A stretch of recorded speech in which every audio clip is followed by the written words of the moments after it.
right. Hello and welcome to the Cinebums podcast with Luke and John. It's been a while for us, thanks to Jake, my brother, our guy, for keeping our channel afloat. For everyone, I don't know if everyone's been keeping up with that decade series, but I believe they're just did the 80s. 90s. No, they 90s. just did the 90s. Yeah. So they're plowing through it, like for real. It really seems like to me, like it was, last week where they were doing the 50s and they're already at the 90s and they're, gonna be going all the way up to, Yeah. I think, the 2010s. 2010s. Yeah. Yeah, which I think we did. We But did with Jake. Yeah. He'll probably just do it again. Yeah. Yeah. I mean, like, why like stop, at that point, and then you have Yeah. like everyone else who's, who he brings on can give their opinion. But, I Yeah. remember doing that with Jake and all our lists and stuff like that. Yeah. But And I bet his ours would be different now. Like our 2010s list. would have changed. I feel like mine would have changed slightly at least. I'm actually still pretty I look back on mine, I'm like, you did a good job still You done today. good. Spring Breakers at number 1. Can't. See, I can't even remember what my number one was. So I probably half-assed it. No, that's like one of those lists of mine that I have actually, like, I could say I have it a little memorized. I'm like, oh yeah, Wolf of Wall Street at number 10, Francis Ha at number 2, like Spring Breakers at number 1. Like, I remember exactly because I remember I like worked I worked pretty hard on that list for sure. That was like I was pretty deep in the cinephilia those days, especially. Oh yeah. Yeah. Well, good on you for putting that effort in. That's shows me that I need to put in more work next time when we do our best of the 2020s list. Yeah, we might as well do one now. But I don't know, in terms of recent things that we've watched, what have we watched recently? Well, I don't know about you. I think you saw this too. Did you see the new Spider-Man Spider-Verse movie? Yes, I saw Spider-Verse 2 last night. Nice. I also rewatched Spider-Verse 1 right before because it had been a while. Might I say the Spider-Verse 2 crowd at the theater I was in was brutal. It was brutally hard. Yeah, there was like a kid who just would not stop yelling. Just when it started, he was like, I'm so hyped. And then like every time there was like that. that's what I meant. And there was like some action sequence. He'd be like, oh my God, I can't believe it. And people would be like, shh, shh, shh. And I was just like, oh my God, I forgot that I'm seeing like, even though I I very much respect the creators behind this and just the Spider-Verses in general. I forgot I'm seeing a superhero flick and what that brings, into the theaters. And really annoying. But like also, obviously these movies, Spider-Verse brings out a lot of the real nerdy people. So that, which is understandable. I mean, I find myself I can see getting very nerdy over these because they're very good. That this one was Spider-Verse 2 is very good. Everyone I think knows that, is aware of that. Yes, definitely getting critical acclaim, audience acclaim, everything. And I mean, I was thinking when I was watching that, I feel like these movies are almost like how it was in the 90s when people first saw like Toy Story. Like the first like Pixar movies were like, oh my God, this is so like different and like amazing. Step forward in animation, a tremendous step forward in animation. And I almost feel like this is like that.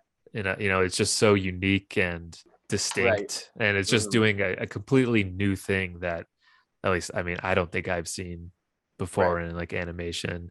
Yeah. and it's so creative, and it just fits this like world so well, this comic book world. And Yeah, very yeah, much so.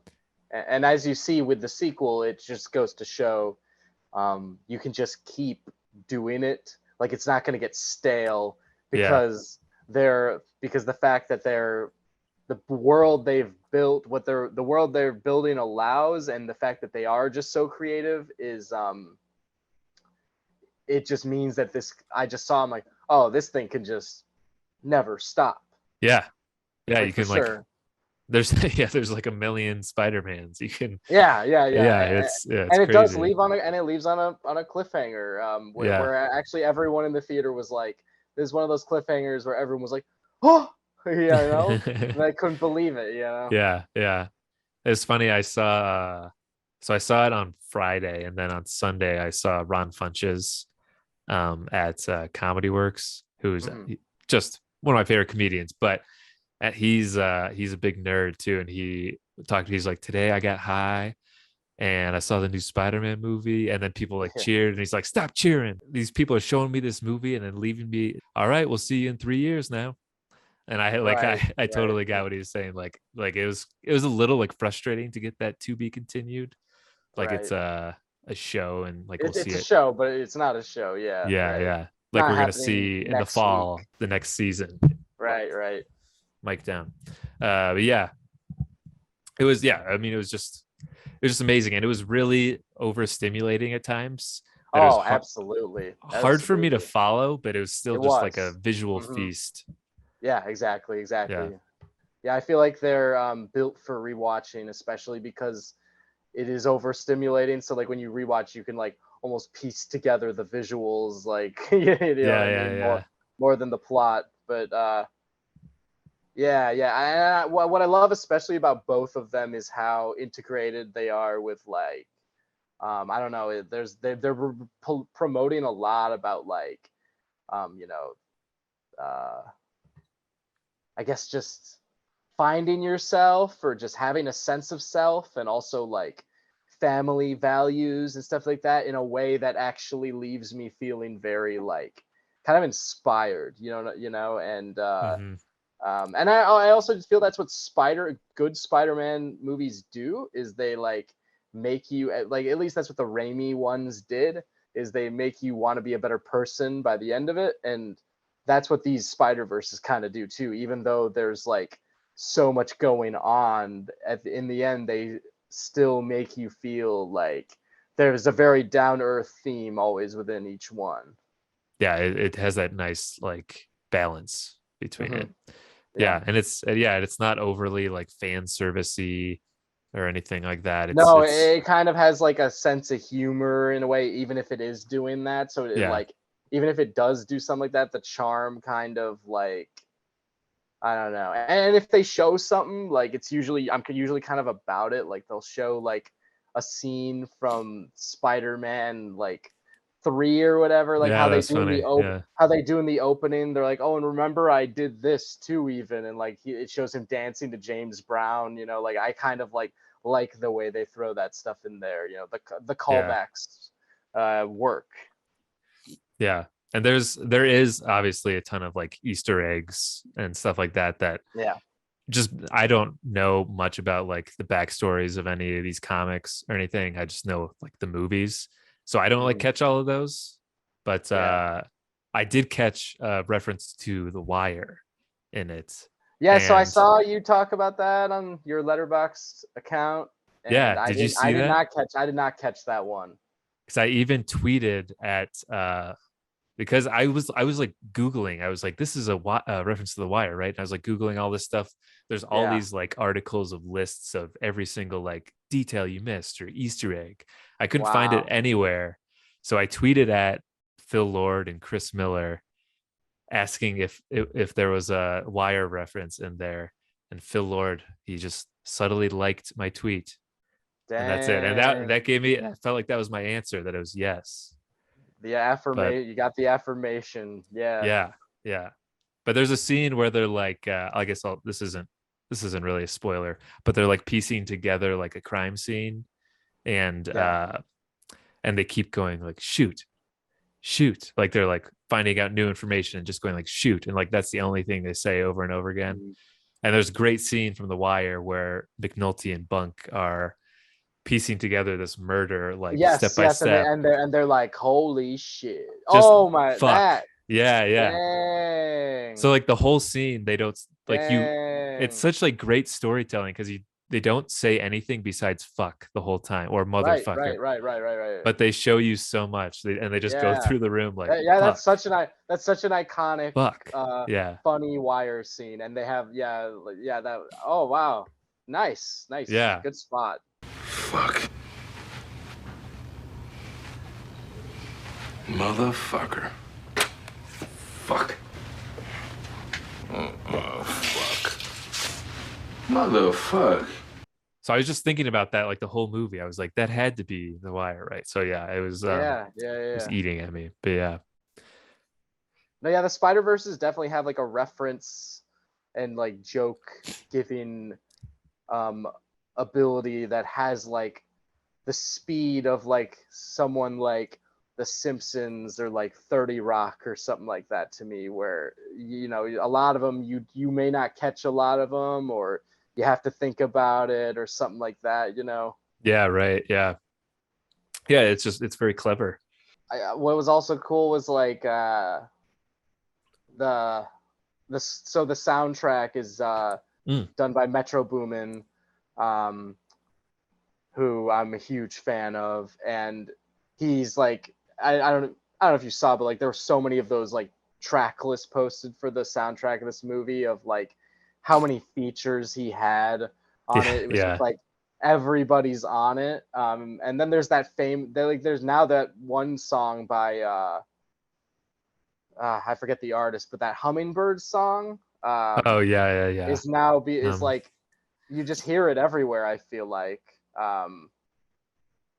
where's Hummingbird. yeah, I remember the soundtrack was a big James deal. Blake with James James Blake. Blake, yes, Yeah, yes. Okay, yeah. where he's like Hummingbird. Yeah, yeah,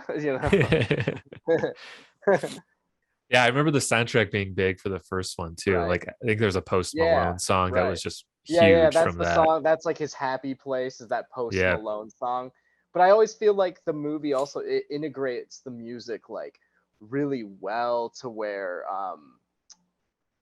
like I don't know, it feels like it's so a part of the movie, as if you're Yeah. listening to it from the movie, not like it's taking over. Like as he's like, I don't know, web slinging home, you feel it so in the background, and it's so mixed well with all the sounds of the world that it like feels Yeah. like it's the music that the world is listening to. It's because I listened to the soundtrack before because I just had to, because I thought like this must just be a great album to listen to on its own.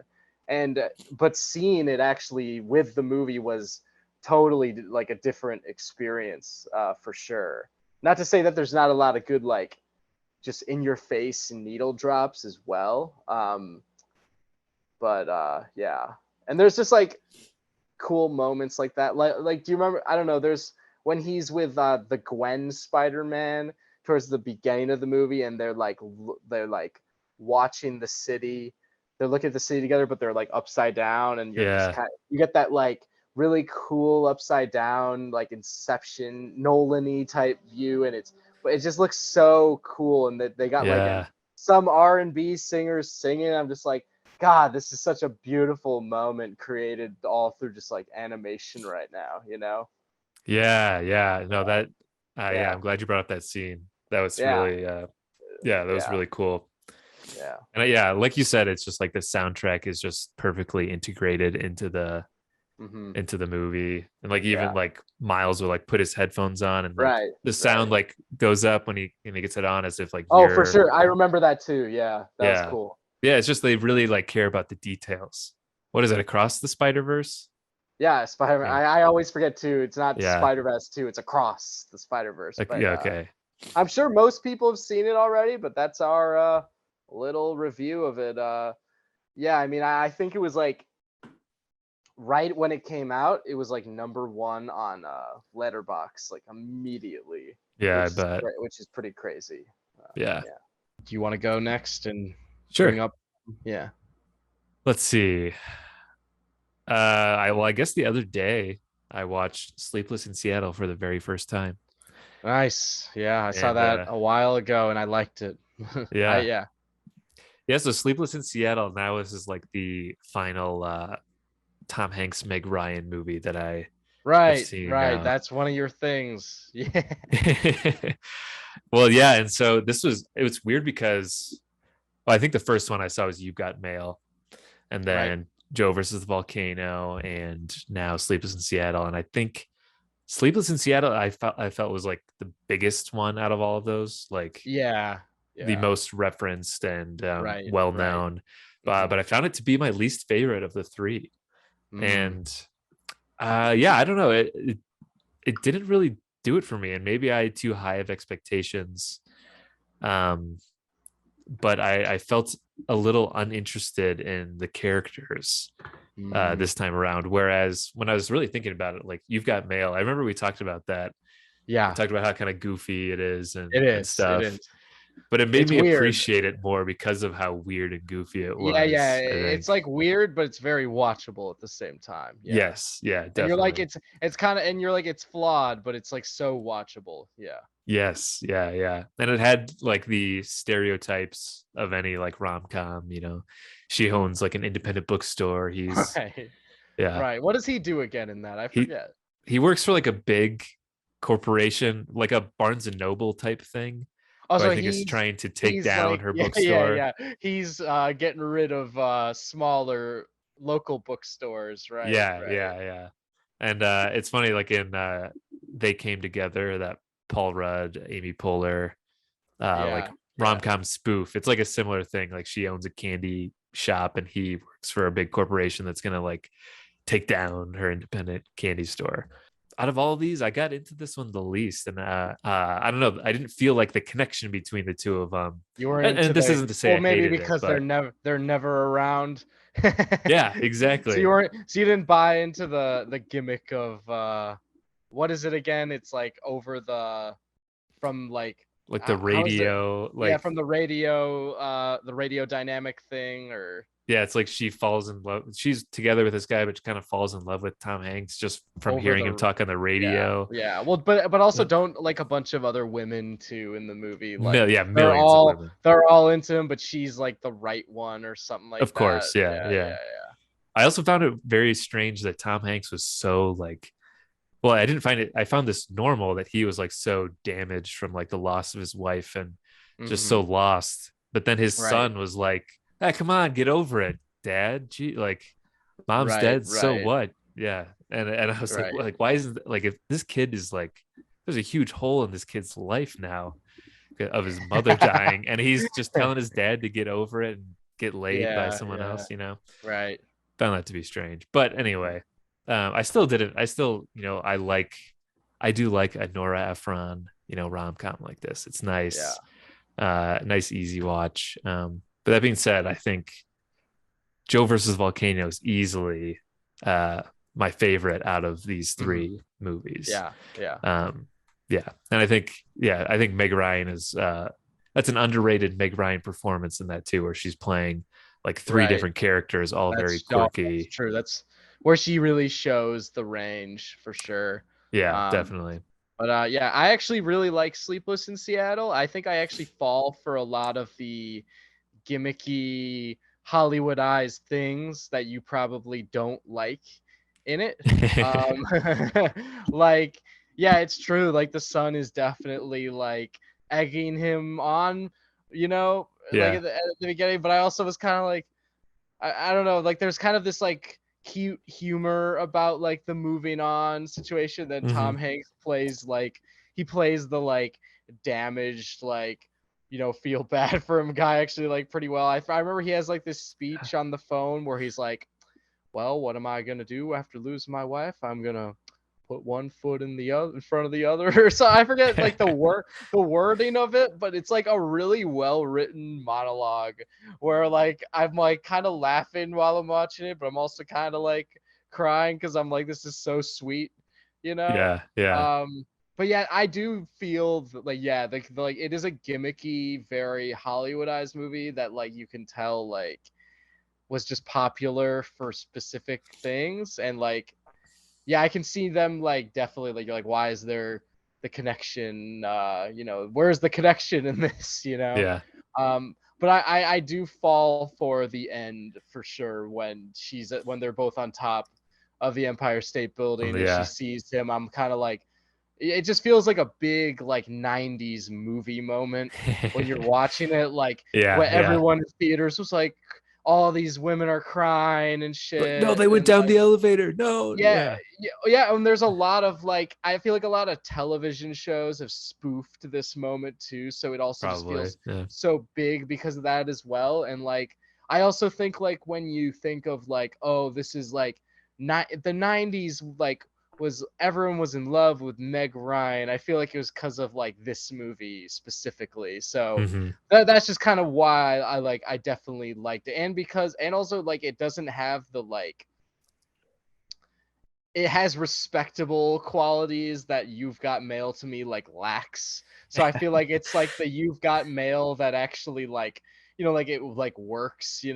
That's fair. And I can understand like the appeal and everything. Right. But yeah, Right. for I can me, understand like not being in it necessarily. yeah. Like, Yeah. But still, yeah, I think it's one of those you have to see. And I do like Nora Ephron. yeah, it's just like, it just seems like a rom-com that's like one of the most iconic rom-coms to exist. So I've actually got like some shows to report on, since there's a stretch of a month where all I really had time to keep up with was like HBO shows, for instance. So like I won't talk about Succession. I don't know. Have you watched Succession? I have It's like not. I I haven't. won't talk about Succession because it's like if you haven't watched it, like, and I talk about like there's no context for anything. So but I will say Succession was very good.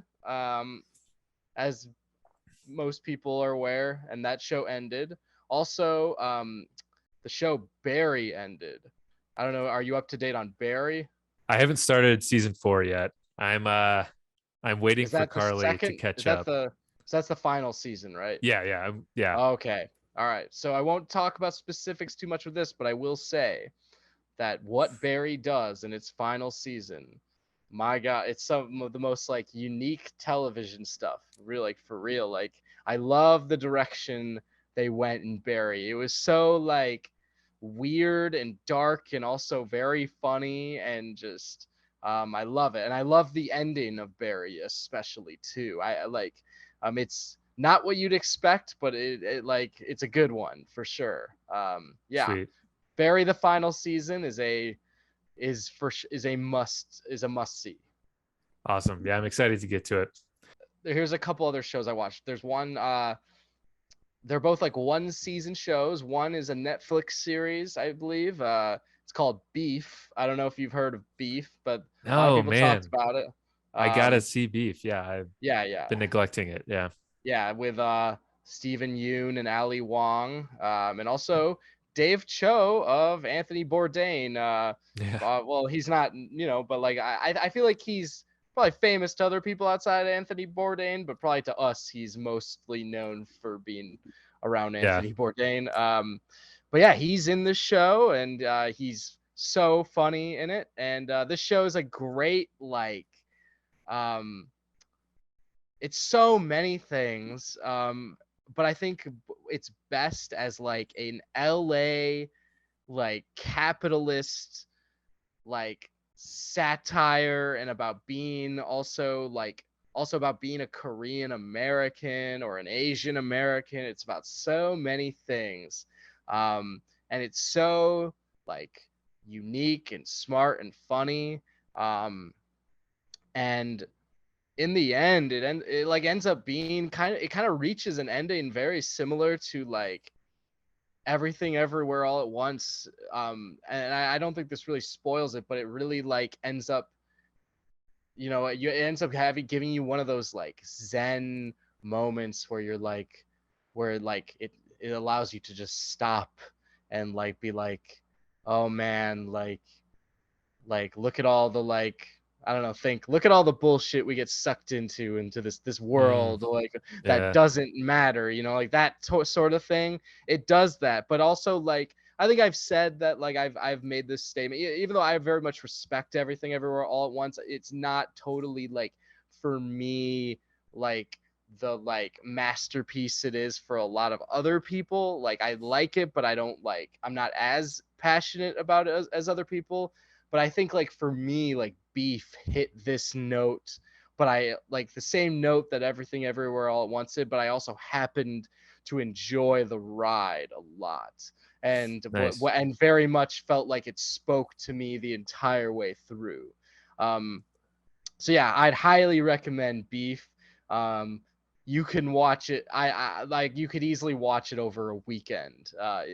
For sure, if you haven't seen it yet. And of course, Steven Yeun and Ali Wong in this are both so good too. Awesome. Yeah, this is one I keep forgetting about because I don't find myself going to Netflix too much Yeah, I feel like a lately. lot of people aren't nowadays. Yeah. So I just forget about it. Okay, and then the last show is another one season show. It's one that probably not a lot of people actually know about to the same level of Beef or Barry or Succession. But it came out this year, and it's Love and Death. It stars Elizabeth Olsen and Jesse Plemons. Oh yeah, And okay. yeah, it's produced and I think written by David E. Kelly, who he is the creator of Big Little Lies and Hmm. Sharp Objects and among other things. And I very much respect this man's work. So whenever he puts out something, I'm usually very into it. And this is actually a very it's very good and very unique.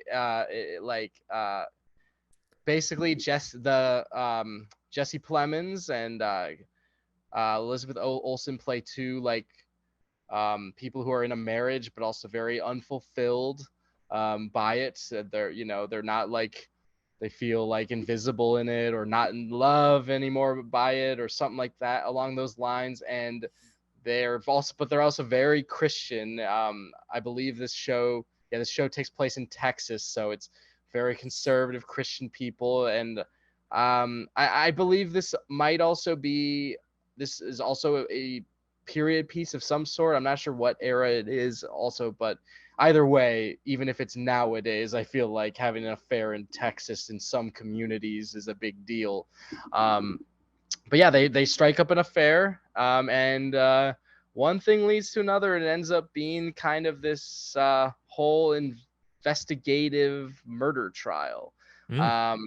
And that might even be giving too much away because I didn't know that where it was leading. But I will say this show is definitely worth watching. It definitely had many episodes where I'm just it starts off very laid back. You're just kind of the show starts off laid back and you're kind of oh wow, I just kind of enjoy Elizabeth Olsen and Jesse Plemons' character dynamic because both are so good. But eventually as the show unfolds, it really led to places I did not expect and was very gripping. And there's one specific episode, I think it's episode 4, where I was really on the edge of my seat on this episode with just the suspense involved of it. So I'd highly recommend Love and Death as well. Especially since a lot of people probably aren't really dying to get to it or in any sort of way either. It's maybe probably more one of those under the radar ones. Yeah, I remember seeing the trailer for this and thinking oh, I definitely want to watch that, and then never saw anything about it again. Right, it's one that slips by, maybe. Yeah. But that's good to know. Yeah, I definitely want to. There's a lot of what is it? It's not HBO anymore. It's Max now. Whatever. Yeah, right. There's weird thing, weird move, but there's still stuff on there that I want to get to. I haven't gotten to White Lotus season 2 yet. Haven't gotten to Love and Death. Oh yeah, I haven't gotten to Love and Death. Gotta catch up. Yeah. White Lotus season 2 was so good. Yeah, I've only heard amazing things. Yeah. Cool. Are those all the shows? That's my show report. Yeah, all bunched up into one. Well, I guess I'll finish mine quickly with a show as well, which I just said I haven't been to Netflix very much, but I have lately for this one show because season 3 of I Think You Should Leave came out. Which I don't know. Oh yeah. Have you watched I No, Think You Should but Leave? you told me about it like when the first season came out, and I said I would watch it. Man, Now you're on the third season. yeah. So third season just came out, and it's I Think You Should Leave is such a weird show for many reasons, but one of them is the sketches are so off the wall and bizarre that you almost need like a second and third watch for it to really like get to you.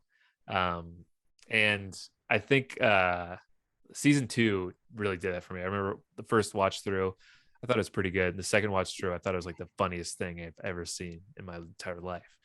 But Wow. and I still like I find myself just not necessarily quoting things, but Tim Robinson just has this like very distinct way of talking in a lot of these sketches, and I find myself just like mimicking that without trying. But yeah, season 3 is still great. I think this is like the only truly like laugh out loud funny show that's on right now, like a new show.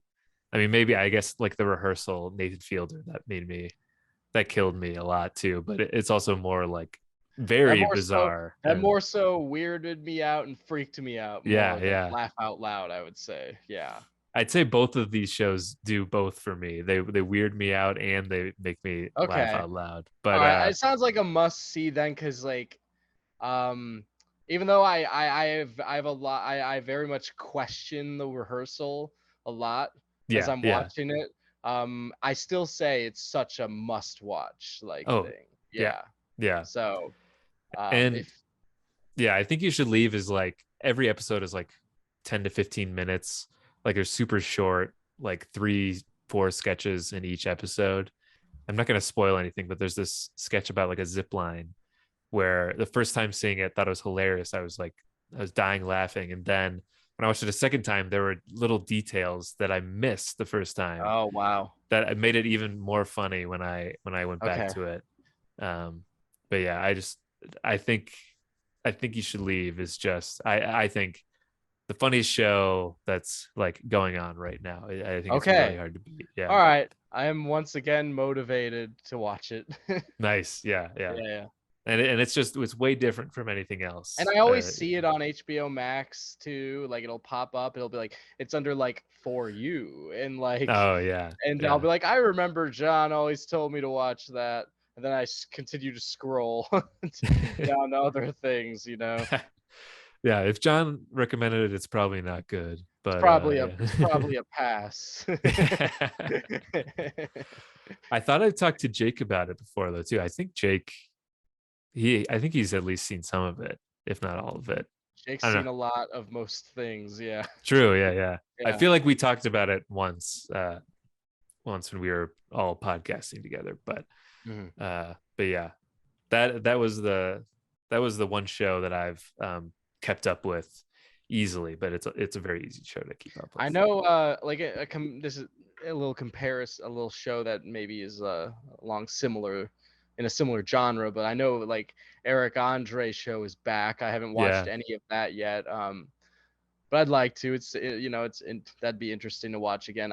I did hear that like one of the reasons the show I think is back is because that one movie that he put out, like Bad Trip, like I think apparently made no money at all. Dang. Like he made no money or something, which there's a chance it means he maybe even lost money. So I think there's a chance that's like why he's doing the show again, is so that he can make money, like specifically, And now he's doing this other show, like it's like Shark Tank, but for pranks. Yeah, he's doing like one of those cable TV, like obviously this person's just doing it because it's an easy gig to make money type shows, like Dwayne Wade's The Cube. Who knows what the fuck that is, I tried watching The Cube before, and I was like, man, they're making a game show out of anything these days. It's just like hilarious. The things, like I watched half an episode and it was just like, this is like a televised production that they're putting on of this guy trying to move this ball into this. Like, this is just like not even a game you would play at home, like with family or something. Like, what is this? Yeah. Yeah. Well, anyway, yeah, I think you should leave. That's my Cool. TV recommendation. Cool. All right, so I have another movie to bring up. It's from 2023, and I think it's actually it's my favorite movie of this year. It's Blackberry. Directed by Matt Johnson and starring Jay Baruchel and Glenn Howerton and Matt Johnson. I don't know if have you seen the trailer for this at all? I did. Yeah. Around. Yeah. So I saw it on the recommendation of my brother Jake, who said it was really, really good. And it's not that like when I saw the trailer, I wasn't intrigued. I definitely was intrigued, for sure. And I was like, I'll probably watch that. But like, yeah, Jake told me it was really good. And as you know, very well know, John, I am such a sucker for like the tech biopic shit. I was gonna say it gives me a lot of Social Network, Steve Jobs vibes. No, this is very like, if we're saying like that, you know, the Social Network has descendants, say like in the same way like a movie like Goodfellas has descendants. This is a Social Network descendant, like for sure. Nice. You know, but like doesn't build to the same, you know, conclusion necessarily, but also in the end, you know, it ends up being like, oh, people were greedy and fucked each other over type shit. But hey, I can't get enough of that shit. I love that shit. And I was at Glenn Howerton specifically, who we all know as the conniving, fucked up person, and It's Always Sunny in Philadelphia, who is, you know, at times, a lot of the times is, you know, like in Sunny, everyone's always like, okay, this guy is definitely like the best actor in the show, because like, you know, and he's using it for such fucked up things usually most of the time. Yeah. But which is a crazy thing to say in like a show where you have Danny DeVito. Right. And you know, like that this random, you know, white dude, skinny white dude is the best actor, but he is doing the best acting a lot of the times in that show. And also driving a lot of that show, I would say. Also, just a little sidebar, I spoke to Danny DeVito at the restaurant. Whoa. Yeah. I work at a restaurant in LA that happens to have a lot of celebrity clientele. And I'd say probably the biggest one by far that came in was Danny DeVito. And wow. Yeah, and I didn't just see him at a table. He approached me because I'm a host at the restaurant, and he was like, yeah, we were late for the reservation. It was his fault. And I was like, I didn't even have the reservation. I was just like, yes, all right, let's get him a table immediately. This is fucking Danny DeVito right now. It's like, yeah, it was the coolest thing. It was the coolest thing ever. Yeah. That's awesome. Did he seem like a nice guy? Of course, yes. He seemed like a very nice guy. Yeah. But anyways, the Blackberry. Oh yeah. Glenn Howerton is super great in Blackberry. He plays. Let's see what the name of the guy he plays. Fucking IMDb doesn't show you who they play. I mean, Letterboxd doesn't show you who they play. I have to go to IMDb. Oh, if you hover over like. Oh, I have to hover? Yeah, if you hover over their name, it'll say like Glenn Howerton, it says Jim. He plays Jim, huh? Well, John, you should do Letterboxd tutorials now that we post on our channel. I'll share my screen and we can go through step by step. Yeah. How to read a Letterboxd page, yeah. Maybe that's a market for us. But and then I can look in this description. Duh. So he plays cutthroat businessman Jim Balsillie. Jim Balsack. Yeah. Who's essentially the guy who teams up with Mike Lazaridis, who's played by Jerry Baruchel, who is like the tech guy who invents the BlackBerry, but Glenn Howerton plays like the business guy who kind of pushed them forward, actually like enabled them to have a business sense, you know.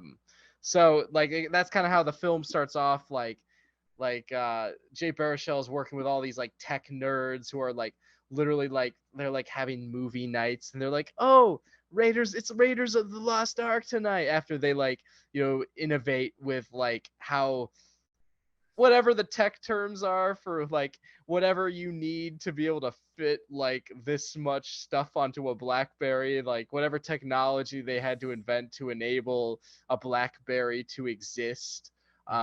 They invented that technology, basically. And they're like, it's an email device in your pocket, you know, like that whole that whole sales pitch that they end up having. And anyways, though, Glenn Howerton plays such an asshole businessman. It's so insane. Like he's like screaming at the top of his lungs, like through so many scenes, but it's so great, and so funny, and it's just like, you know, like it's like just such a great typical American like type movie that we, even though this is Canadian people, but like still I would like put this in that category of like an American, like, you know, story about like success and innovation and also greed, and like in the end they're being like indicted by, you know, the SEC and shit like that, and in the end like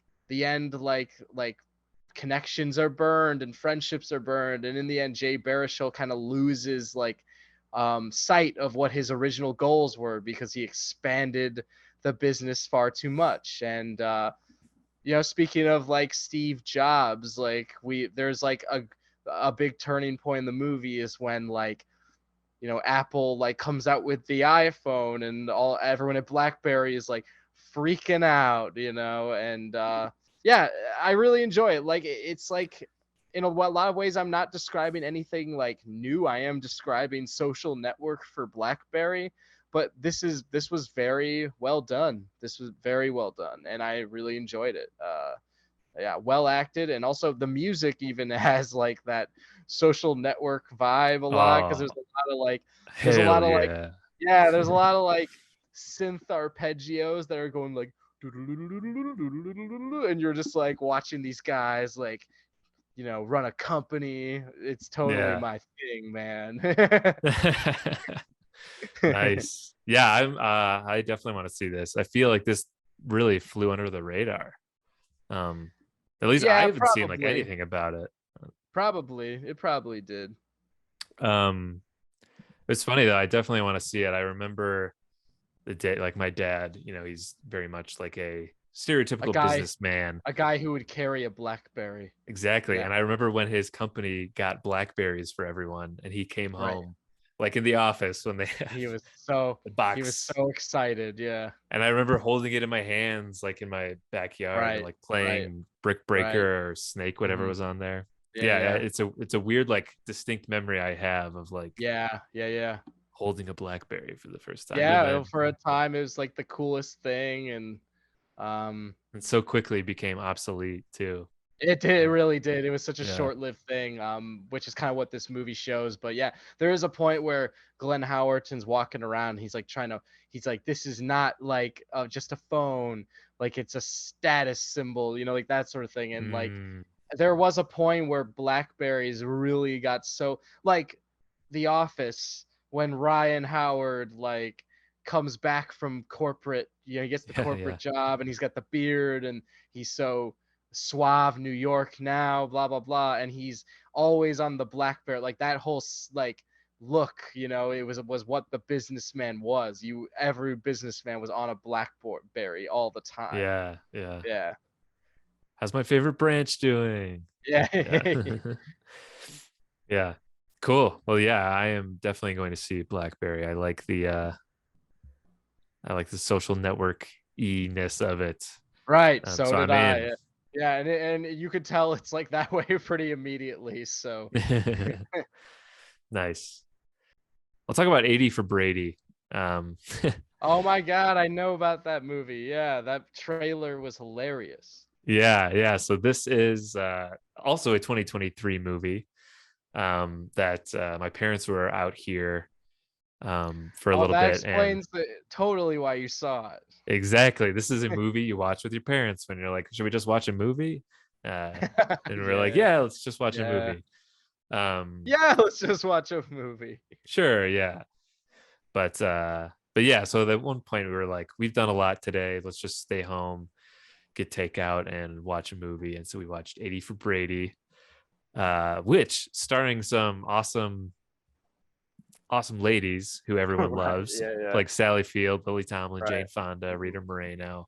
So a very lovable cast of these women who are, maybe not in their prime for Hollywood standards. It's funny. I actually heard someone else talk about on a podcast that they went to it with friends, kind of like ironically. They're like, they got a huge group together to go see it in the theaters.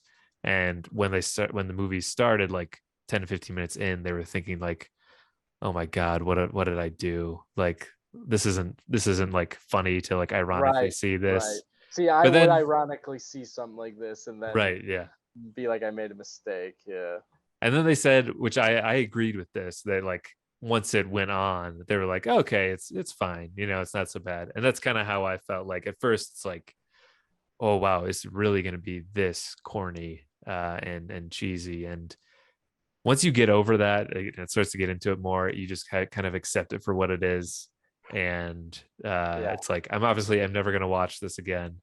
It's a ridiculous movie, but it's also not, it's not like painful to watch. Right. Yeah, you suddenly kind of realize it's a movie that's like kind of taking itself seriously a little bit. Yeah, it's really trying to be heartwarming, and I feel like it's like women in the South will watch this or something like that. Yeah. There's definitely an audience of people who will like this. When I saw the trailer, I was like, wow, I can't believe this is a thing that's happening. Like, yeah, right. I was just like, was laughing so hard, but maybe I shouldn't actually try to watch it ironically then. You probably won't get much more out of it than if you just watch the trailer. So yeah, that's 80 for Brady. Don't mean to be a downer on that, but was not for me, I guess. So. I respect your honesty, John. But you got to respect the longevity sometimes, I guess. But yeah. Hey, Tom Brady played super late in his like athletic timeline, I guess you could say, and these ladies are also doing it still, and they're exactly up there. So it's a bit of good a metaphor. Yeah, good for them. Yeah, maybe next LeBron will have a movie with a lot of old ladies. yeah. Okay, so I've got a sports movie to connect that with. Cool. Another sports movie. I saw Air in theaters, and man, I must have accidentally clicked. I didn't 2-star Air. I should really. Yeah, I saw Air, directed by Ben Affleck, and starring Matt Damon and Ben Affleck, and Jason Bateman and Viola Davis and Chris Tucker. In theaters, I saw this movie. Yeah. Wow. Yeah. The specific theater I saw it at was actually I forget what they call it the City Walk, which is basically this ridiculous shopping mall area that you got to walk through before you get into Universal Studios. The Universal Studios Hollywood. So like, what's funny, and actually the theater is really nice. I saw Top Gun Maverick there in IMAX, and it's a really nice theater. Like it's a really good movie theater. But it's also cool. Like when I drove in, I was like driving through like all the like traffic for all these like, families that are going into Universal. And you kind of feel like you're going into Universal or like Disneyland or something like that. And I was like, and I also like I paid the parking rate that was, like that you pay to get into the theme park. So I just felt like, wow, so stupid for like going to this what a stupid place to see this movie right now. I could just have waited it for it to pop on Netflix or whatever when it came out. But anyways, for those who are worried about my my bank account, I did get the parking reimbursed by the theater. Perfect. Validated. Yes, I had to get it valid. It was like it was like $30 or something. Oh my god. Because it's universal parking, Yeah. So like not worth it for parking to see Air necessarily. But anyways, like Air is definitely not a must see in the theaters for sure. Still glad I did it. But I will say and this is also a ridiculous movie to exist. Kind of maybe not to the extent of 80 for Brady, but this is a ridiculous movie to exist. But also I really enjoyed it. It's just kind of funny to watch as like how committed these guys who we kind of all like, Matt Damon and Ben Affleck are to telling this very, very side story of how Nike first just, signed Michael Jordan, and how Matt Damon plays this guy who is so committed to signing Michael Jordan, and like that they were willing to just, bet the house all for Michael Jordan. It's like very interesting. Like, it's not even like Michael Jordan's not really a character in this at all. Like, you don't like. That's what I heard. Yeah. Like you don't even see his face in the meeting rooms. Like Michael Jordan's like Viola Davis, who plays Mrs. Jordan, like speaks for him the whole time.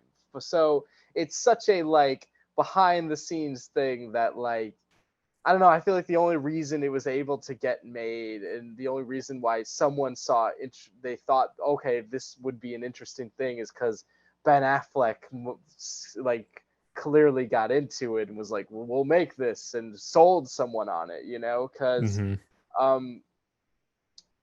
but like it's well done. Like I got into all these characters, I got into the whole story. It's very funny. These guys are clearly having a really fun time making it. Ben Affleck plays Phil Knight, and he's very memorable and funny in this. And in the end, when they signed Michael Jordan, I was very and I was like, I felt that what you're supposed to feel in sports movies when they make the last winning shot or whatever. I was like, yes, they did it. You feel all that work that they put into it. Yeah, nice. I saw that this is already on Amazon Prime, so for free, of course. Yeah. And I went, like I'm saying, like I told you all the work I went through just to see in theaters. But yeah, no, check it out. It's good. I enjoyed it a lot. Yeah, I was thinking that this was kind of one of those where I would wait until it's streaming. I'd for sure watch it, but wait, because it most definitely is. Like at The Last Dance, they gloss over it a little bit, but kind of go through a little bit of that process. Like there's one episode really dedicated towards like the there really is, endorsements and stuff. It did change a lot. Like his deal on it, like I think that is insane. And they talk. There's like a at the end of like movies based on true events, like they show like they have all the like words at the end that like show what happened next to all these characters. And it says like Michael Jordan makes this much off of his royalties from the shoes, and it's just like, oh my god, that's insane. Yeah. Well, speaking of seeing famous people in person, on Sunday when I was going to Comedy Works, and on my walk in downtown Denver, we saw Ron Funches, who I was seeing perform. Right. Then also because the Nuggets were playing Game 5, which was last night. Walked past Jeff Green of the Nuggets and Mike Breen. Bang! No way! Mike Breen, Breen.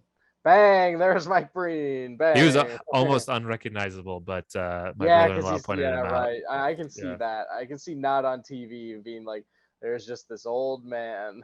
Like really in shape old guy. Like there's a lot of those in Colorado too. A lot of these probably are like 60-year-old guys with short gray hair that like look like they can run a marathon tomorrow. Yeah, they're all biking and running and hiking out there. Yeah. So he fit in perfectly. But yeah, there's my little celebrity encounter too. Oh, and also, but we glossed. We didn't talk about this, but yeah, congrats to your city, John, on Yeah, on building a championship team the classic way. doing it the You right know, way. building Yeah, through the draft. Mm-hmm. building from within, Yep. making some solid trades for good role players. Yeah, for Yeah, sure. Yeah, it's yeah, keeping the actually, same coach for 8 years. yeah, Sticking with their team. Not selling out. yeah. It's making being a Bulls fan way more depressing. Seeing seeing this like small city that I'm in now, and just how successful that their basketball team is. Well, the Bulls continue to crumble, but yeah, Yeah.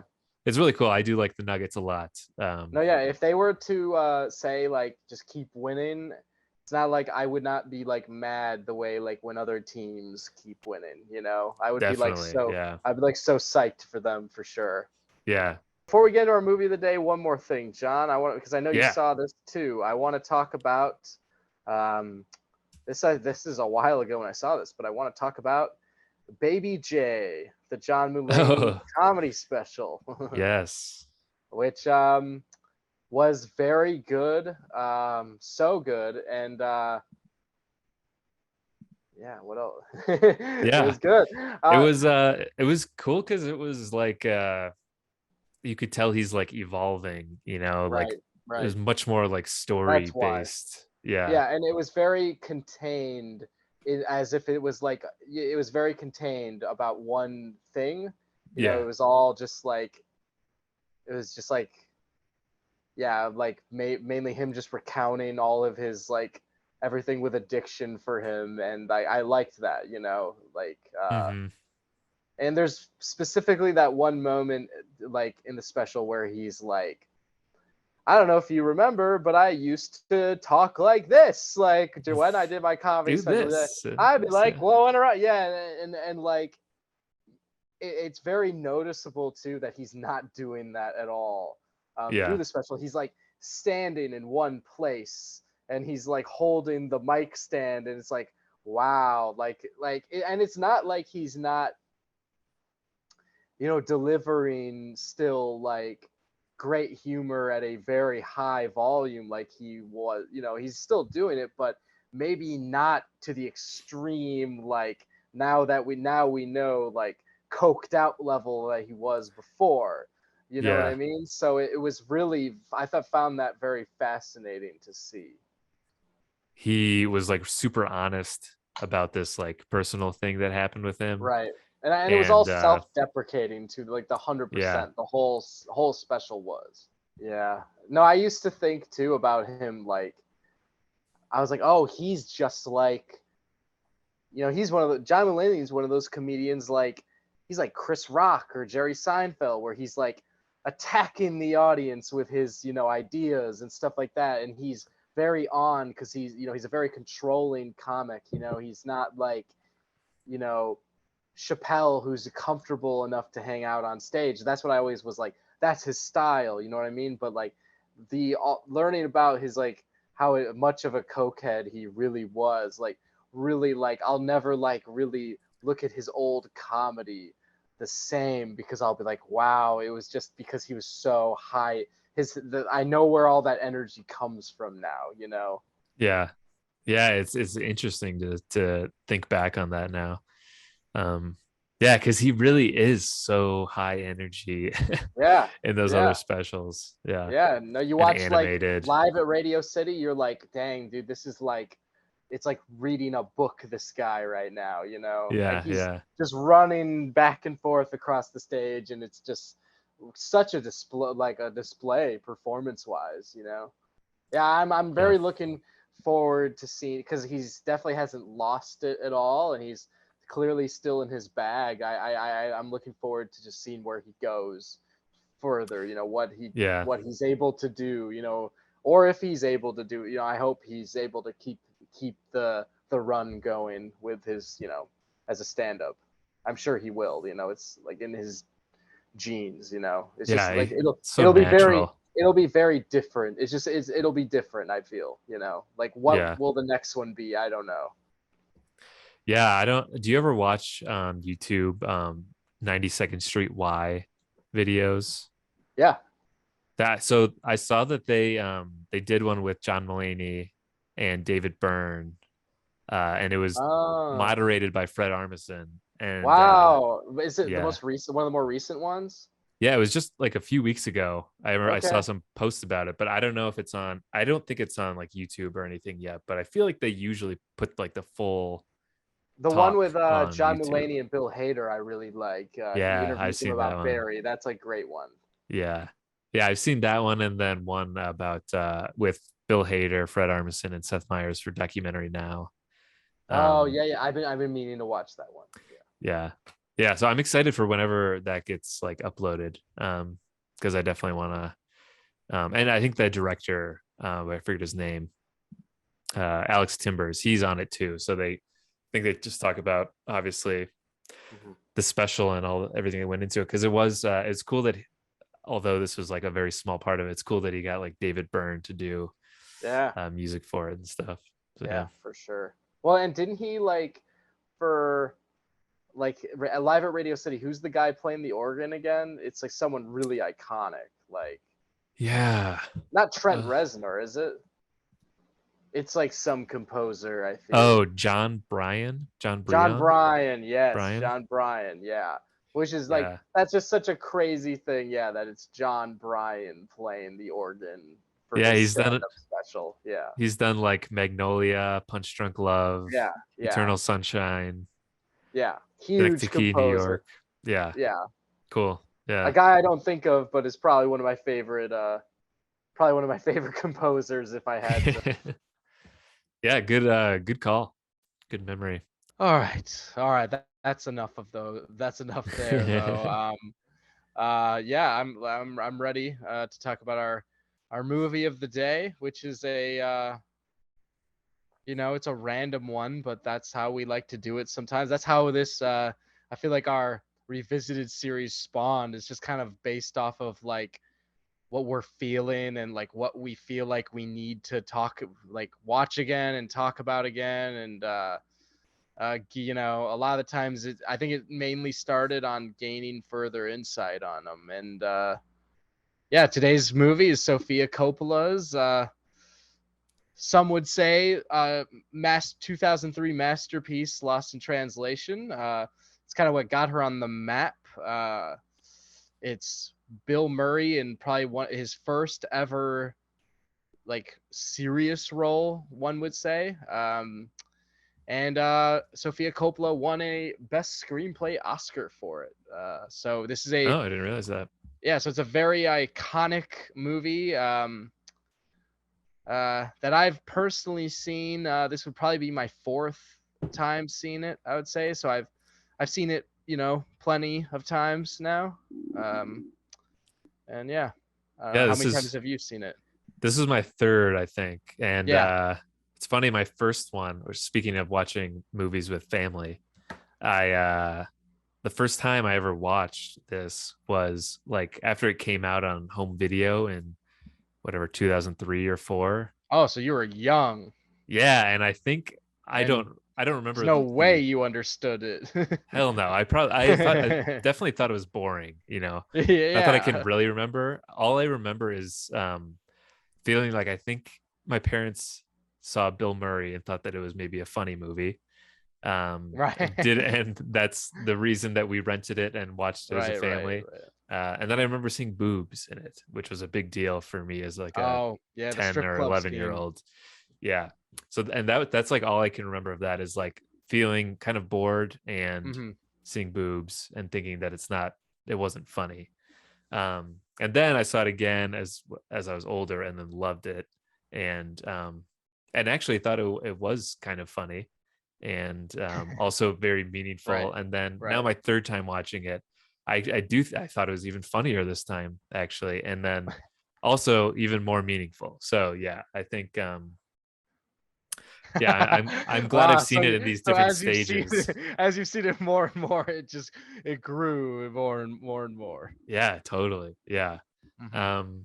But yeah, I think this is one of those movies that's I don't know, it's just very mesmerizing to watch because there's not a whole lot that happens. There's not this huge Right. big plot line, but it's just you feel like you're just in this moment with these people, and it's very Right. relatable feelings.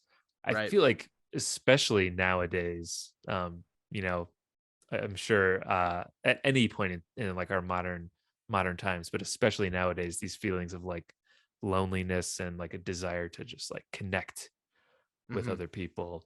Right. Um, so yeah, I really Yeah. Well, yeah, really and loved like it even more. the idea of also like escaping, I feel like this is a lot about like Mhm. escapism and like being able to have like a relationship that I think is its own contained thing that would only be able to exist, for instance, at this hotel in Tokyo. Yeah. Like I feel like that's a lot of like the main idea of it. But yeah, so I first saw this movie like when I was first really like a young adult really getting into movies. I'd probably watched Pulp Fiction the week before or some shit, and knew that Lost in Translation was known as a big deal. Like I would look on Google and be like, oh, look at what won best screenplay in 2003, Lost in Translation. I'm an aspiring screenwriter. I should really see the best screenplay winners.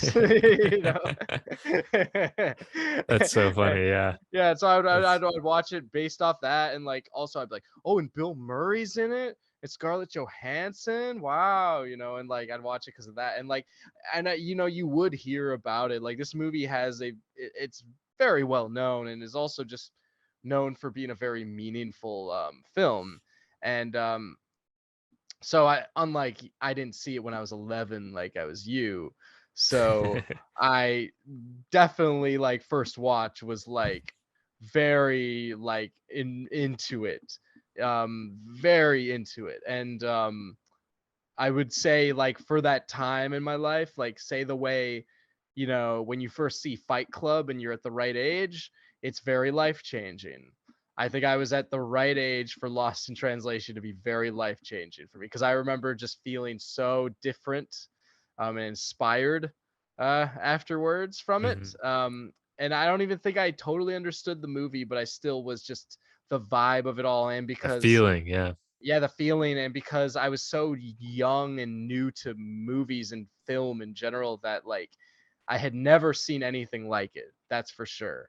Um, and now I feel like at this point, I've definitely seen a lot of movies like this. So I will say that it's lost a little muster for me. Is it muster or mustard? Probably muster, right? Lost a little Or muster. what is the word? I think it's muster. Muster? Or is it Yeah, it's lost a muster? little. It's lost a little muster. Muster. Assemble. A formal gather. Collector assemble. Formal gathering of troops. Maybe that's Is not it the right. luster? Is luster the word?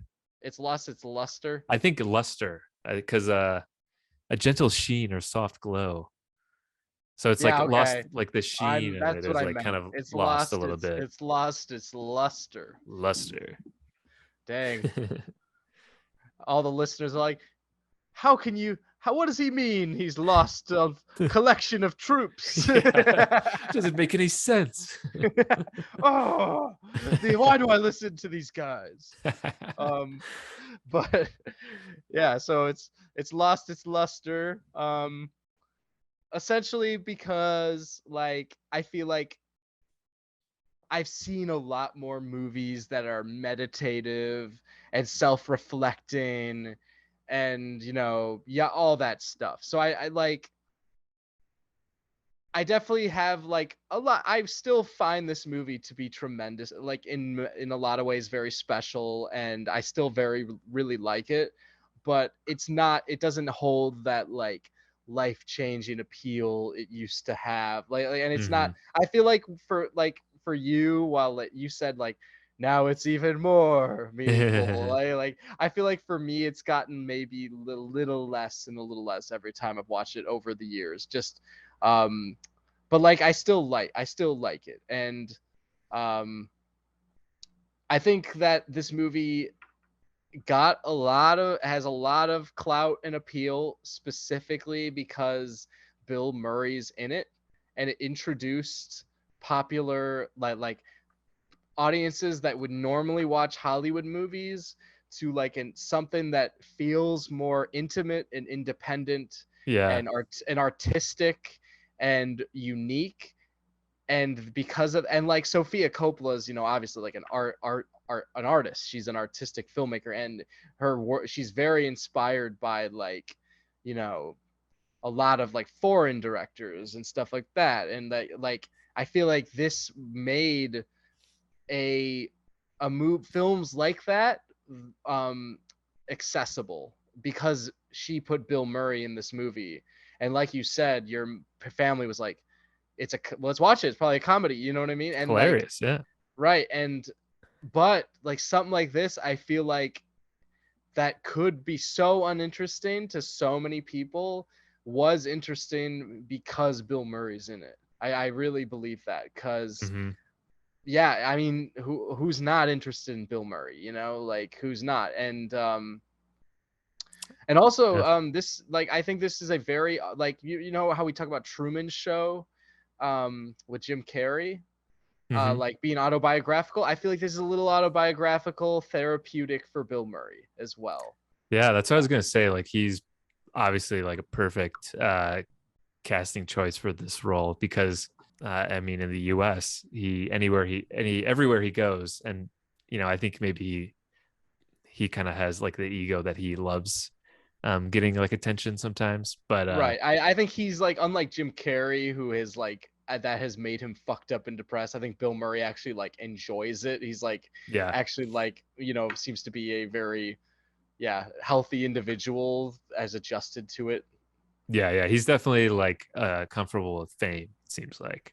Yeah. um but yeah, Like but he drinks at Wrigley, that sort of shit. yeah, he tries to be like of the people Mhm. in a way, but he kind of fits the mold for this type of character who's like also aging, even 20 years ago, like at the Mhm. time, he wasn't in like his Right. heyday. Yeah, and I watched a little like behind the scenes like years ago, when I was, I had watched this movie again, so I wanted to look more into it. And like there's it shows Bill Murray and Sofia Coppola like hanging out making the movie, and Bill Murray says like multiple times in that like at least up to that point, like this is his like favorite movie he's ever done. And I feel like, he's probably was looking very hard for something like this, like that maybe Yeah, after being that guy for so long, he probably really needed this, I would say.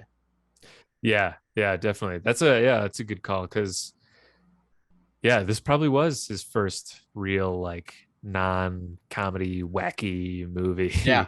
Yeah, and yeah, I'm sure there's a lot inside of him that he wanted to get out that was more Hmm. introspective and Right. Right. serious. Yeah, Right. that's yeah.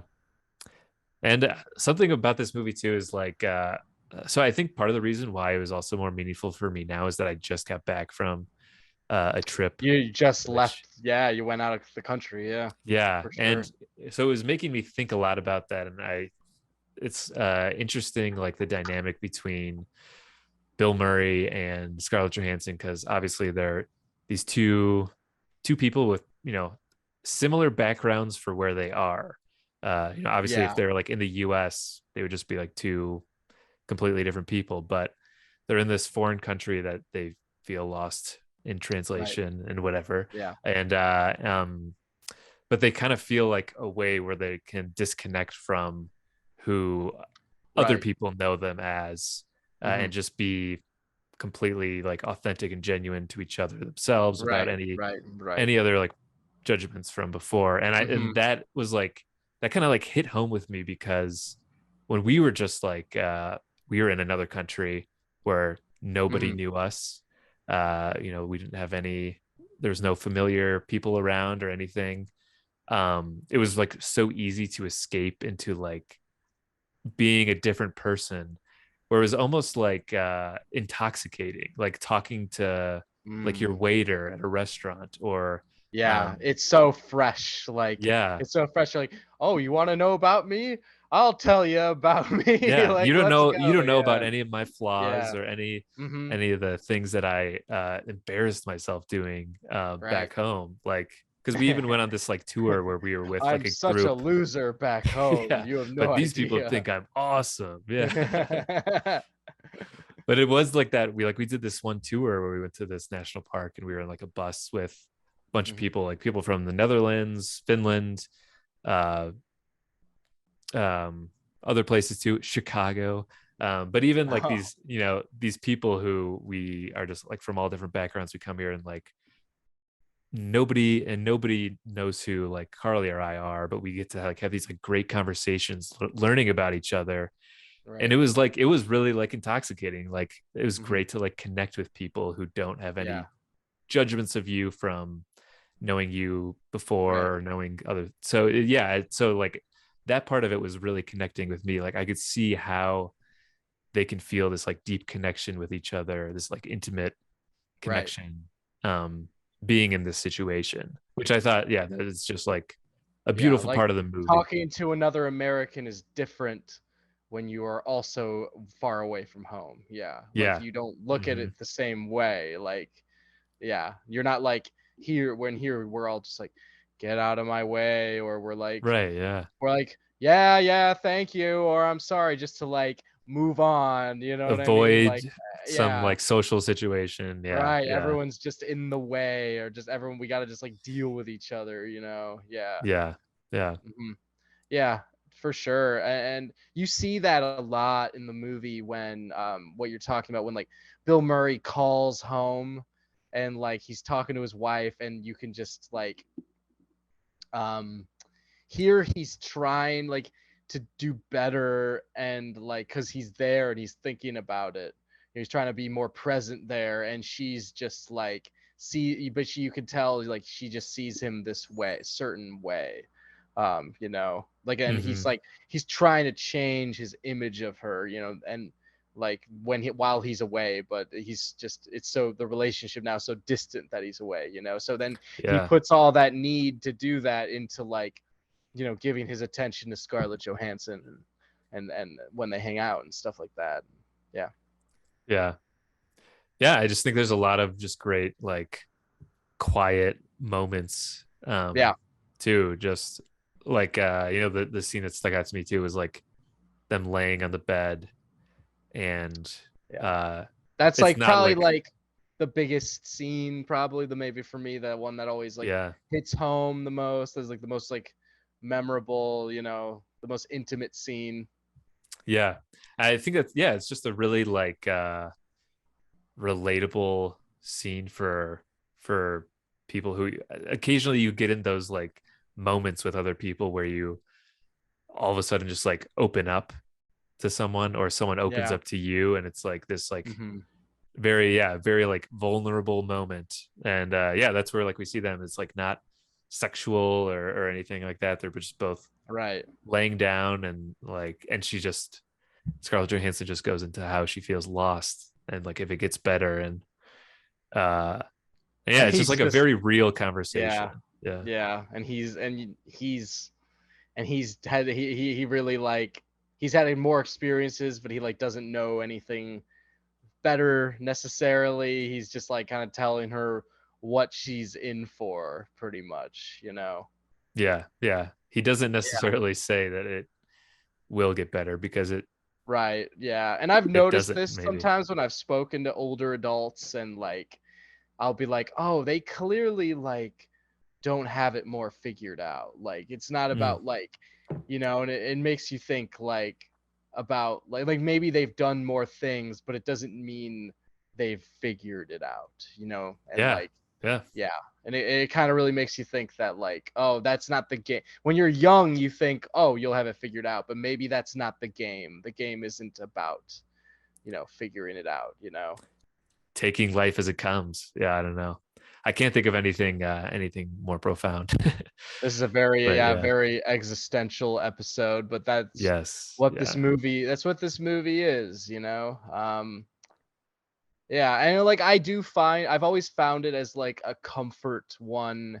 Like when you're lost in if you're in your 20s and you're kind of just feeling stressed or overwhelmed or confused, which is what you are a majority of the time, this is a very easy go-to like comfort movie for that, because I feel this is probably a little autobiographical for Sofia Coppola, as like I'm pretty sure Scarlett Johansson is her, in the yeah. movie. Like I guarantee it, like I think she um said that before, that it was kind yeah. of based on her relationship with Spike Jonze.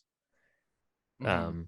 Because like I forget his name, but Scarlett Johansson's like husband in it is supposed to be loosely based off of Spike Jonze and kind of their like disconnect towards the end of their Mhm. marriage. But yeah, Yeah.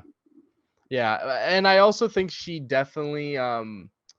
really wrote it very much for Bill Murray. I think that was like the dream too. And so I think like she probably took that, like, yeah, the experience with Spike Jonze, and then like just really formulated. She saw like Bill Murray. You can see like that she really envisioned it as like Bill Murray is a lonely character in Japan, just walking around like moping around, like that shot with him with the slippers, all that stuff, just him looking, depressed there.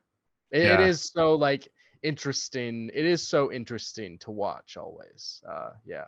yeah, yeah. I mean, the opening scene too. It's like it just sets up that meditative quality of it, where it's just going through. Which I feel like there's a lot of movies that do this that are set in Japan, but I love it. But it's just sort of like going through the city, showing Yeah. different like Yeah. flashing neon lights and Yeah, well, and that's how the just movie ends. music. The movie ends Yeah, too on music and more like Tokyo stuff as as he's leaving. Yeah. yeah, yeah. Yeah, I mean, if you think about it, yeah, not a lot. Like, you know, a lot of these times we're going through them and like for plot detail by detail, but like this is a very plotless movie, which is also why I've always been drawn to it, and it's so meditative and it's so about like the routine of being at this hotel and how, and a lot about like boredom, and like it's a lot about boredom too. Hmm.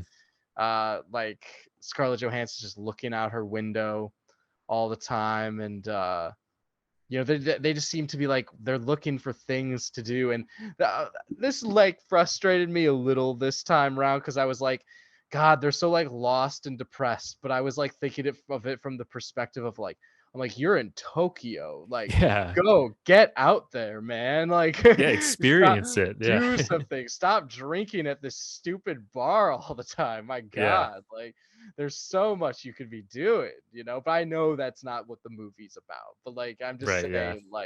I'm just saying like from my perspective, like do these characters recognize their privileged job? Yeah. Hey, I hear Tokyo has great public transportation. They don't even need a car. Yeah. Just walk out the hotel and Yeah. Yeah. Have you seen the Tokyo Parts Unknown? They don't, you yeah, don't have, like, you could not sleep, but also be exhilarated at the same time. You don't have to just be up from boredom and existentialism, and yeah, drink at this lame hotel bar and listen to the same redhead singer all the time. You could go out there and live. yeah. You're in a position that like millions of people, including us, are Want like super They all jealous of. want, yeah, Yeah, they we all want that. want to be in, like that, like, who doesn't go like, yeah, like I don't ever hear from anyone like not say, yeah, Tokyo's my dream vacation destination. Yeah, That's literally everyone and their mother says that. And like, yeah, like to the point where it's almost like annoying. You're like, oh, you want to go there too, huh? It's good. everyone wants to go You there. think it'd be amazing too, huh? Like Yeah. you're like, yeah. So like there's this movie but like it's like I don't know, it's for some reason this movie, it's like it's all about framing. Like this Hmm. movie portrays Tokyo a lot of the times, it's just so like, because it's trying to show it from their perspective, and it's like Yeah. Tokyo just seems so like outside of the times where they're like running out and about in the nightlife, which are great scenes, you know, but like Mm-hmm.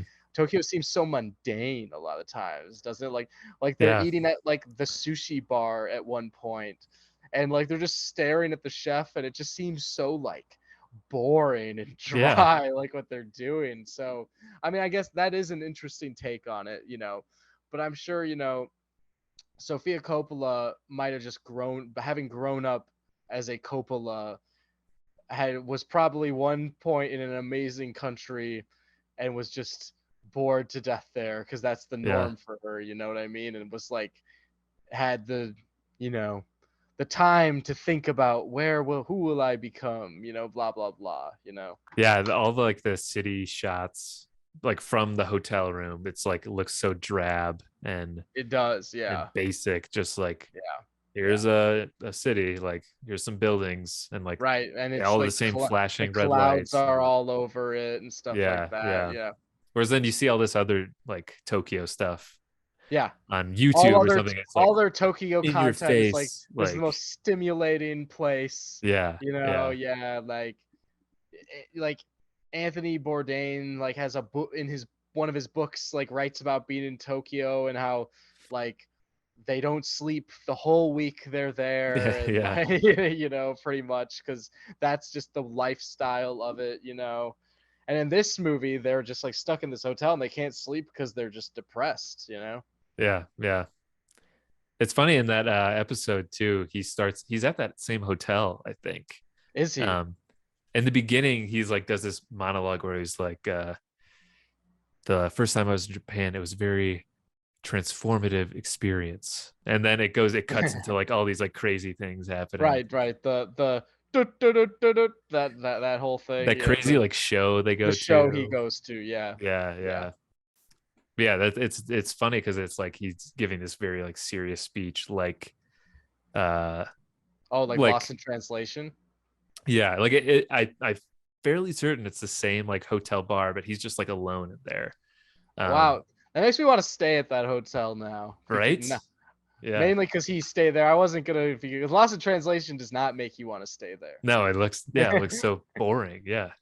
Yeah, But yeah, but yeah, it's cool. actually, like as a set, like that bar is like really fucking cool. Like it's really Yeah. cool, and this movie is very, you know, well, like it's so well shot, and the composition of everything is great. Um, I was just saying from my perspective in the context of like, why the hell are you always at this hotel bar Yeah. every night, man? Like, God, there's so Yeah. much to do, probably.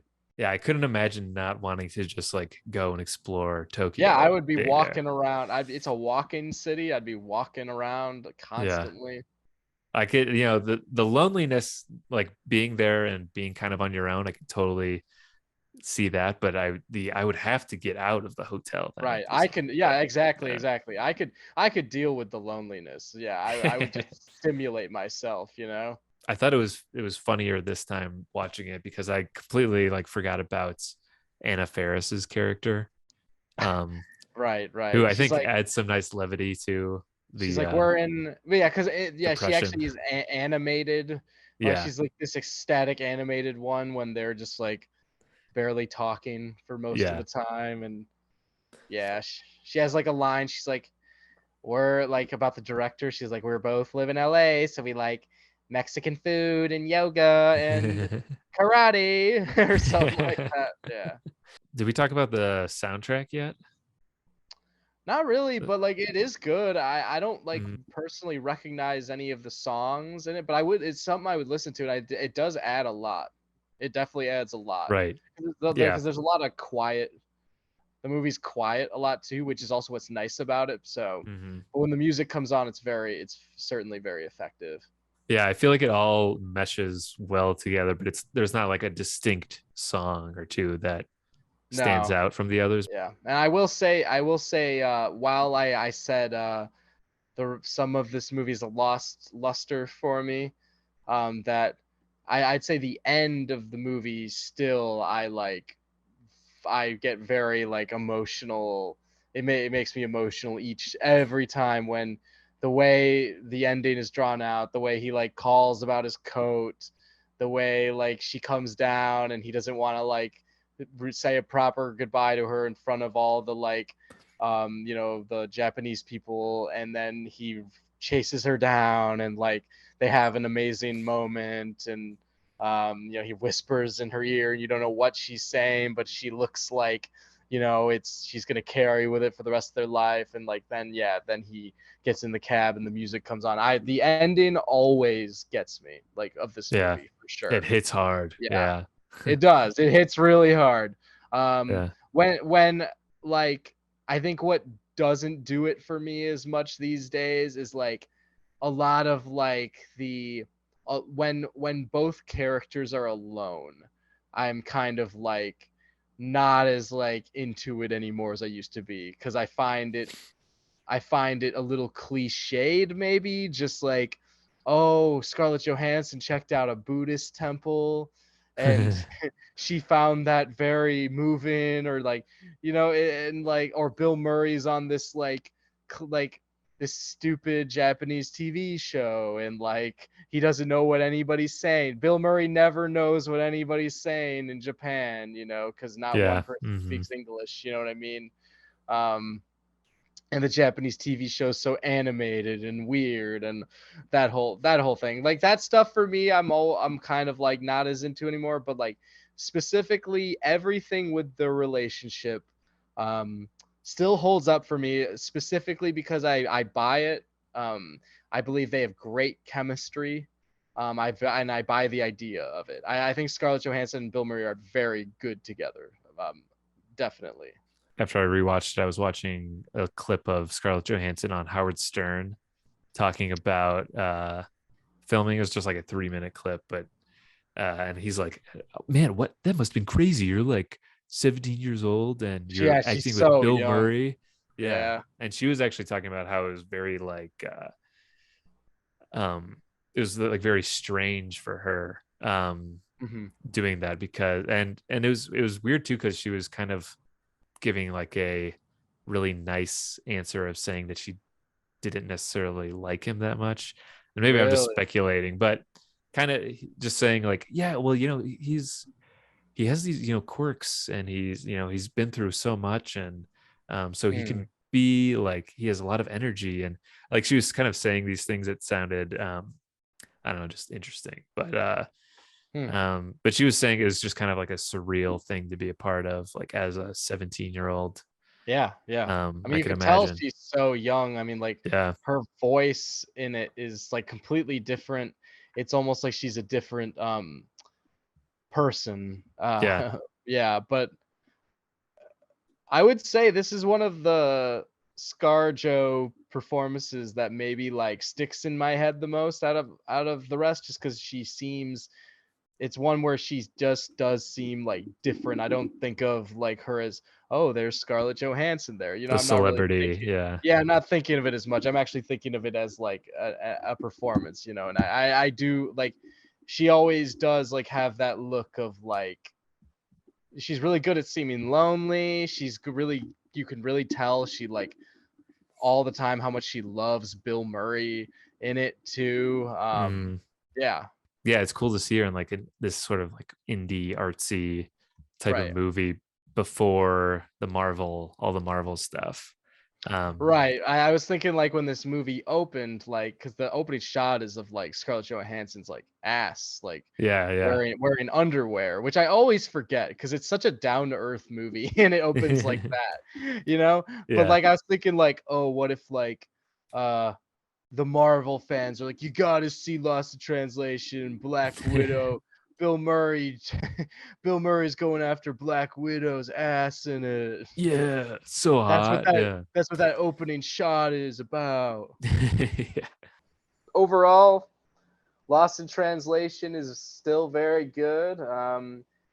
I think I might have hit my cap with it in terms of watching it. It might be many years before I rewatch it because I've seen it now like 4 times. I feel like that's, plenty. But still really like it. Still get something out of it each time. And it's a very cute movie for sure.